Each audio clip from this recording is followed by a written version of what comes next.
So, good afternoon everybody. I'm walking, we're exactly halfway now between Harpenden and St Albans, walking with a march for the NHS, the Jarrow marchers. They're going to be down, arriving at Parliament on Saturday. It's now Thursday afternoon, the 4th of September, and I'm walking with the prospective parliamentary candidate for Windsor. Yes. So, good afternoon. Good afternoon. Introduce yourself. My name's Fiona Dent. And explain why you're walking, where you joined the march, and...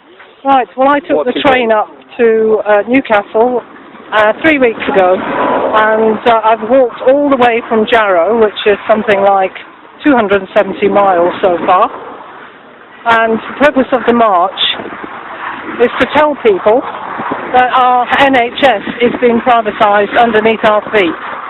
The Health and Social Care Bill that went through in February allows for virtually the complete privatisation of our healthcare system, and this is going to happen during the, in next year and the year after, in all the new contracts that are let. So, what we want to do is we want to raise the awareness of people in the country, because all along the route we've met people who haven't a clue what's going on.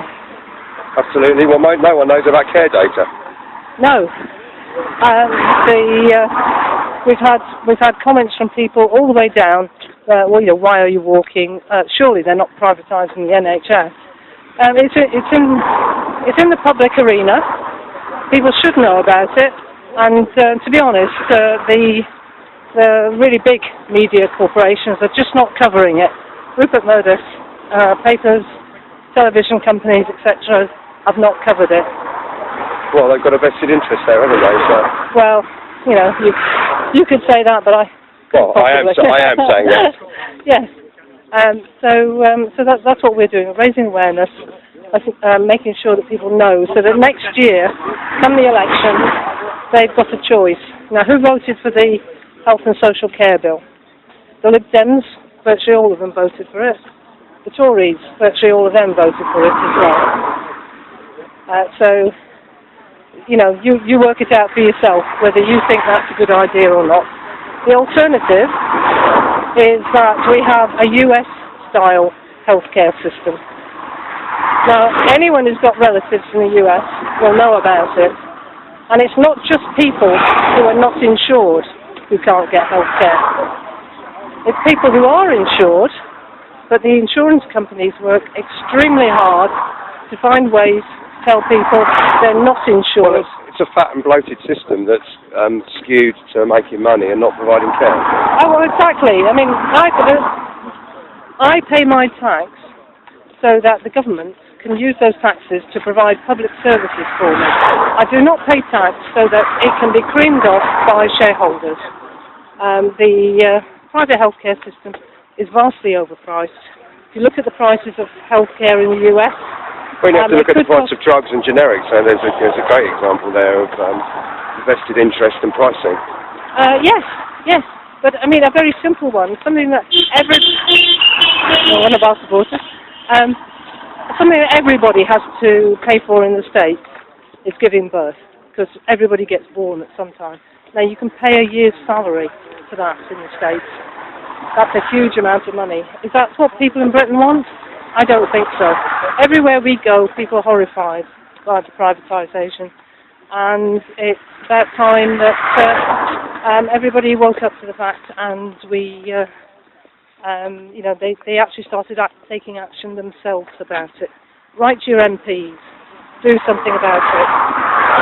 So, okay, that's the doomsday scenario. What's the Labour Party's suggested alternative? Well, we accept that there are problems within the NHS. Yes. The Labour Party will scrap the Health and Social Care Bill, number one. Does that include care data?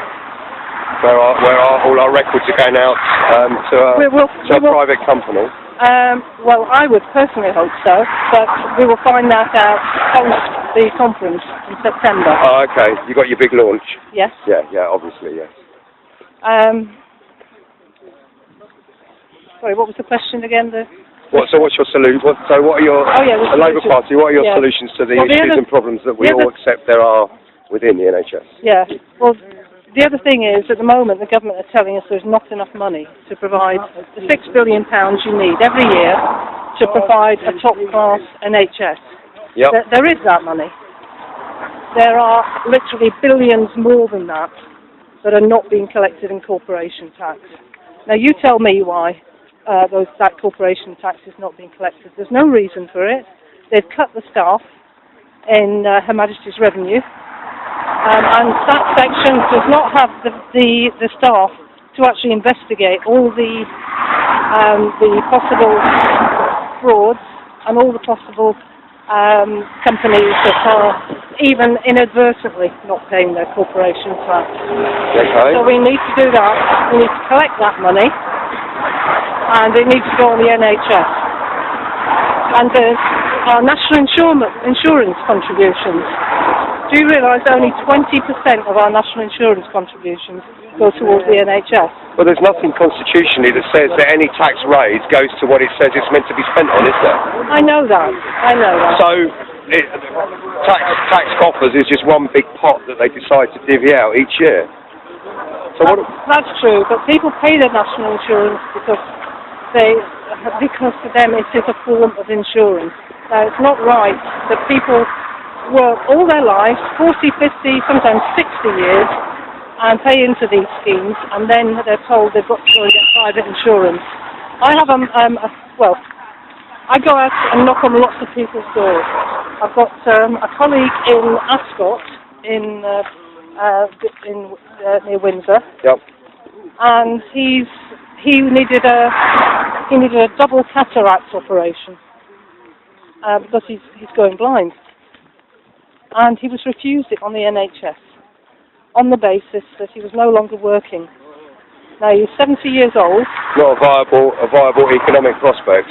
No, his eyes are fine. All they need is a cataract operation, and he'll be able to see. But they have made a decision that he can't have that operation on the NHS because he's not a working man. Now, why should he? He's paid his tax since he was 14. No, I think that's disgraceful. It's absolutely disgusting. He had to go private, much against his own ethics. He went private. Is he going to take out a private prosecution against the NHS for discrimination? Well, no, he's not. I mean, this is happening on a daily basis.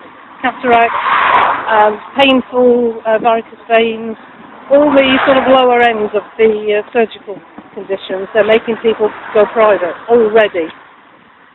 So, okay, in terms of solutions, what about us as individuals needing to take more responsibility for our own health? I mean, I've done a lot of research on health and nutrition: heart attack, stroke, cancer, diabetes, MS, asthma. The list goes on and on. A lot of them are inflammatory diseases, and a lot of them are directly attributable to poor nutrition. Yeah. Now, some of that poor nutrition is down to us being crap as individuals and eating badly, but some of that is also down to the fact that our food supply chain is now fundamentally broken because of factory farming. Yes. And there seems to be no investigation or reporting on that at all. In fact, in this country, in other countries it's a bit easier. In this country it's very difficult to find valuable research that you can actually correlate nutritional value of food. Now, I find that quite shocking in an age where we are technology focused, we are scientifically based. We do have a lot of academics.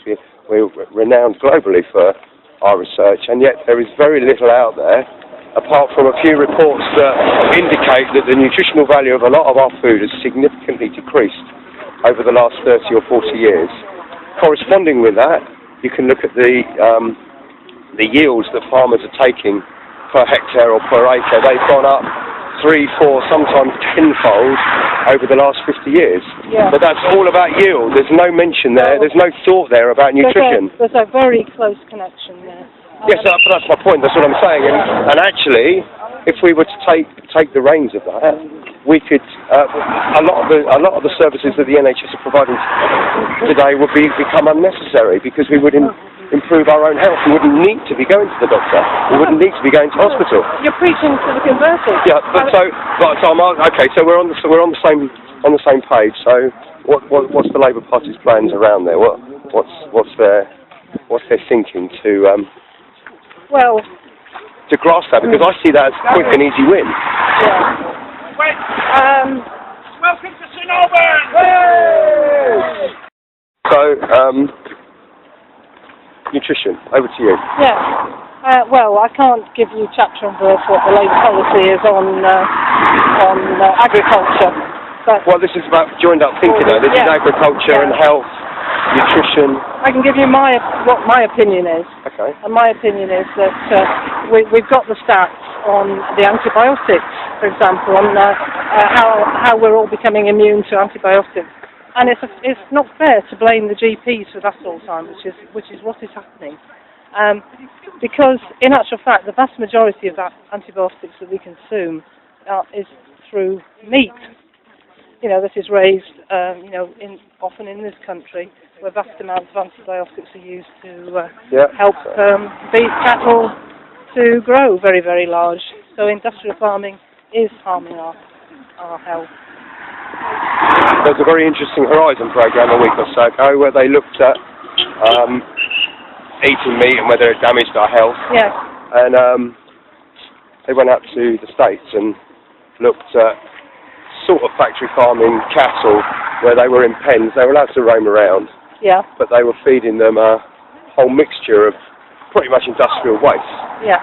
Which I haven't got a problem with per se, but they were saying that because it was high protein, high carbohydrate and all of that, and the cattle grew that much quicker, and therefore went to slaughter that much quicker, and therefore it's a sustainable option in terms of methane emissions, which is all fine and dandy, but not one mention of nutrition.